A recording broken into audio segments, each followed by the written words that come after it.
Halo football lovers, kembali lagi di Starting Eleven News. Seperti biasa, kami akan terus menyajikan informasi seputar dunia sepak bola spesial untuk Anda. Mantan gelandang Liverpool, Salif Diao, yakini Jurgen Klopp menjadi faktor besar yang membuat Sadio Mane hengkang musim panas ini. Mane bergabung dengan Bayern Munchen dalam kesepakatan 35 juta pounds. Diao merasa transfer Mane sedikit aneh. Kemungkinan ada masalah antara Mane dengan Klopp. Saya kira Mane sudah beberapa tahun di Liverpool dan mungkin pada satu titik dia merasa kurang dicintai. Tidak seperti yang dia butuhkan di Anfield sini. Juru taktik Adana Demirspor, Vincenzo Montella mengatakan Mario Balotelli bergabung dengan FC Sion karena ingin pindah dekat ke Italia. Balotelli bergabung bersama tim Swiss itu pada hari batas waktu setelah 1 tahun berada di Turki di bawah asuhan Montella. Montella dan Balotelli sempat bersitegang dalam laga terakhir Balotelli di Turki pada Agustus, namun Montella memastikan bahwa hubungannya dengan pemain Bengal itu masih baik dan insiden serupa dapat terjadi dalam sepak bola. Erling Haaland dilaporkan telah mendesak mantan rekan setimnya di Borussia Dortmund, Jude Bellingham, untuk bergabung dengannya di Manchester City. City termasuk di antara klub-klub top Eropa yang tertarik terhadap pemuda asal Inggris itu. Haaland dan Bellingham sendiri tetap berteman dekat di luar lapangan dan tetap berhubungan sejak kepindahan pemain Norwegia itu ke City pada bursa transfer musim panas lalu. Nico Williams sudah mencatatkan debut di timnas senior Spanyol. Tapi, hal itu tidak menutup harapan Presiden Federasi Sepak Bola Ghana, Kurt Okraku. Nico, seperti halnya sang kakak, Inaki, sama-sama lahir dan besar di Spanyol dan mereka memperkuat Athletic Bilbao. Akan tetapi, perbedaan terjadi dalam urusan tim nasional. Inaki akhirnya memilih pulang ke negara leluhurnya yakni Ghana, sedangkan Nico tetap di Spanyol. Meski begitu, Nico diharapkan mau membelot untuk membela Ghana. Pemain timnas Inggris Luke Shaw memberikan pembelaannya untuk Harry Maguire setelah penampilan selama jeda internasional yang buruk. Shaw bermain dengan Maguire di Manchester United dan keduanya belum pernah menjadi starter di pertandingan Liga Inggris sejak kekalahan 0-4 dari Brentford pada Agustus lalu. Sejak keduanya dicadangkan, MU telah memenangi 4 pertandingan Liga Inggris berturut-turut dan Shaw mengakui Maguire dalam masa sulit sekarang. Real Madrid mendapat kabar baik dari salah satu bintang mereka, Karim Benzema, yang sudah sembuh dari cederanya. Bomber maut asal Prancis itu mengalami cedera saat pertandingan Liga Champions melawan Celtic awal bulan ini. Dengan ia terpaksa ditarik keluar selama setengah jam di lapangan. Kini, Benzema sudah berlatih di gym, dan jika tak ada aral melintang, Benzema bakal menghadapi Osasuna pada jornada ke-8 La Liga 2022-2023 di awal bulan Oktober. Klub Liga Italia AC Milan dikabarkan berniat mendatangkan penyerang murah Chelsea untuk dijadikan pelapis bagi Oliver Giroud. Sosok yang mereka incar adalah Armando Broja. Meski secara kualitas memiliki catatan minor, Pioli tetap yakin kalau Broja merupakan sosok yang tepat untuk kaliber striker berharga murah. Harga pasaran Broja sendiri saat ini menurut data situs Transfer Market ada di kisaran angka 25 juta euro saja. Gelandang pinjaman Juventus, Leandro Paredes, menyebut jika perselisihan antara Neymar dan Mbappe sudah terjadi saat dirinya masih bertugas bersama raksasa Prancis tersebut. Paredes sendiri mengaku tak memiliki hubungan spesial dengan Mbappe meski sempat satu tim. Pemain asal Argentina itu malah menyebut Mbappe jadi sosok yang membawa perpecahan di ruang ganti PSG.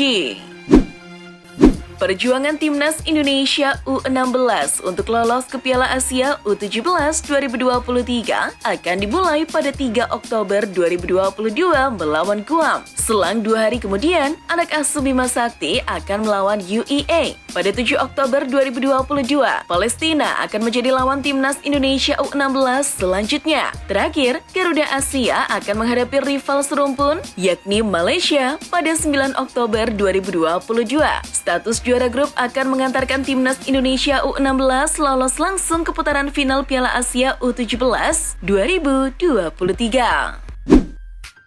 Shin Tae-yong punya agenda padat untuk sejumlah kelompok usia timnas Indonesia hingga senior pada 2023 mendatang. Hal ini membuat PSSI membuka peluang untuk menggantikannya dengan pelatih lain untuk beberapa tim. Kemungkinan yang dimaksud Muhammad Iriawan adalah timnas U23 Indonesia untuk SEA Games. Hal ini dikatakan oleh Ketua Umum PSSI tersebut dalam konferensi pers pasca laga Indonesia versus Curaçao pada Selasa 27 September. Terkait hal ini, Iriawan masih perlu mendiskusikannya dengan pelatih asal Korea Selatan tersebut.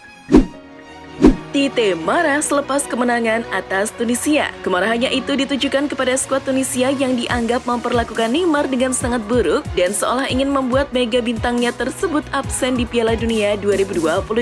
Kemarahannya itu merujuk pada tackle horor pemain Tunisia, Dylan Brown kepada Neymar. Kejadiannya terjadi di menit ke-43. Tak tanggung-tanggung, wasit langsung mengusir keluar Brown atas tindakannya. Neymar yang sempat kesakitan tetap melanjutkan pertandingan setelahnya. Pertandingan antara timnas Argentina versus Jamaika diwarnai kejadian langka. Penonton yang merupakan fans Lionel Messi bisa menyusup masuk ke lapangan dan mengejar Messi di tengah laga sedang berjalan. La Pulga 3 kali disantroni penonton yang masuk ke dalam lapangan. Fans pertama masuk ke lapangan pada menit ke-64 dengan petugas berhasil mengamankan momen itu. Fans kedua masuk ke lapangan sambil membawa gawai. Tak lama, setelah Messi mencetak gol pada menit ke-86, satu fans mendekatinya dan meminta tanda tangan. Timnas Denmark baru saja meluncurkan jersey barunya untuk Piala Dunia 2022. Tapi, ada yang berbeda dari jersey Denmark kali ini karena menggunakan tema monokrom alias senada, yakni warna merah untuk kandang, putih untuk tandang, dan hitam untuk seragam ketiganya. Rupanya ada pesan tersembunyi dari ketiga jersey tersebut. Menurut Hamel, jersey ini dibuat sebagai tanda protes atas pelanggaran HAM yang dilakukan Qatar selama persiapan Piala Dunia. Chelsea turut meramaikan perburuan bintang Borussia Dortmund, Jude Bellingham. The Blues menargetkan pemain yang dibanderol 130 juta pounds itu pada musim transfer tahun depan. Mereka perlu bersaing dengan Manchester City, Real Madrid, dan Liverpool yang juga menginginkan jasa Bellingham. Direktur olahraga baru The Blues perlu bekerja dengan cepat. Jika Chelsea kehilangan Bellingham, mereka bisa membidik ke Declan Rice yang hanya memiliki 2 tahun tersisa di kontraknya.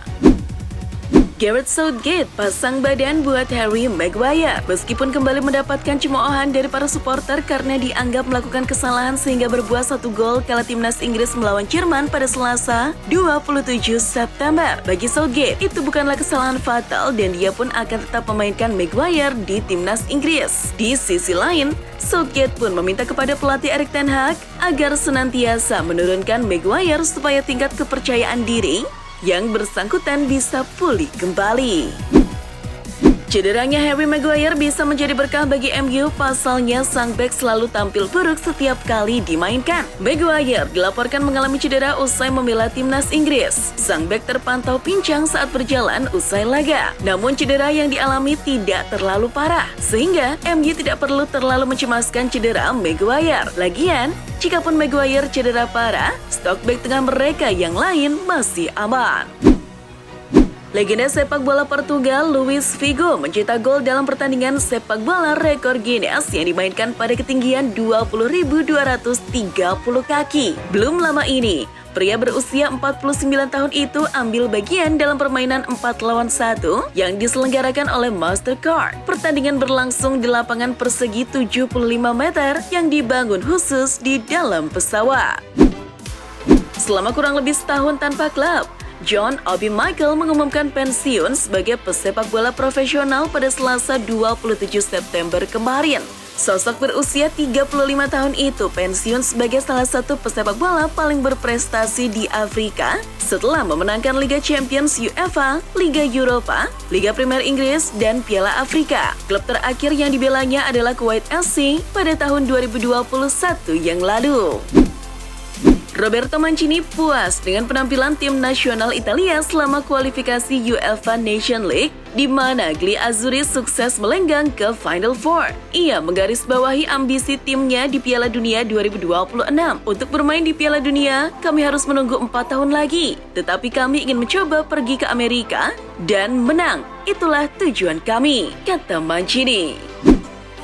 Direktur Inter Milan Alessandro Antonello mengkonfirmasi bahwa Stadion San Siro atau dikenal juga dengan nama Giuseppe Meazza akan diruntuhkan. Inter dan Milan telah mencapai kesepakatan untuk bersama membangun stadion baru di kota Milan. Proyek stadion baru ini ditaksir mencapai 1,3 miliar euro dengan kapasitas yang lebih ideal dari San Siro, yakni menampung 60 hingga 65 ribu supporter. Targetnya, menurut Football Italia, stadion baru ini akan berdiri pada 2027 mendatang.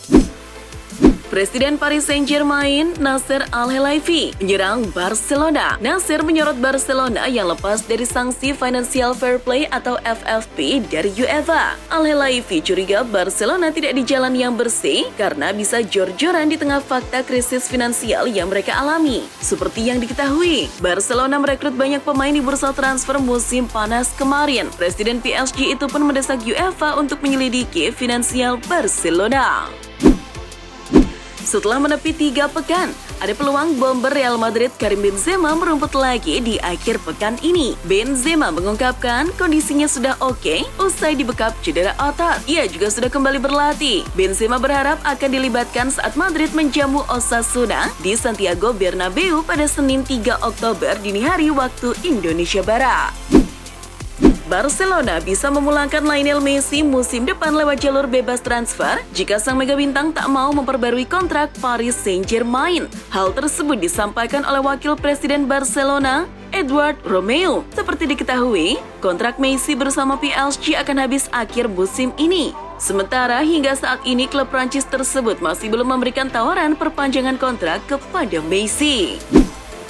Baru-baru ini, Barcelona kembali mengumumkan pemain yang cedera di tim mereka. Blaugrana memastikan bek kanan baru mereka, Hector Bellerin, mengalami cedera. Menurut rilis resmi yang dikeluarkan Barcelona, Bellerin mengalami cedera saat sesi latihan. Sang bek disebut mengalami cedera di bagian betisnya, jadi ia harus menepi sejenak dari skuad Barcelona.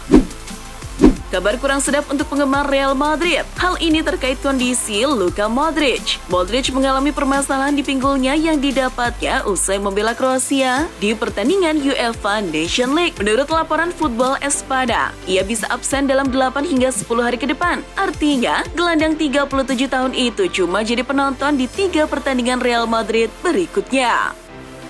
Itulah informasi seputar dunia sepak bola spesial dari Starting 11. Buat kamu yang gak mau ketinggalan berita terupdate dan terbaru seputar dunia sepak bola, jangan lupa untuk like, share, dan subscribe. See ya!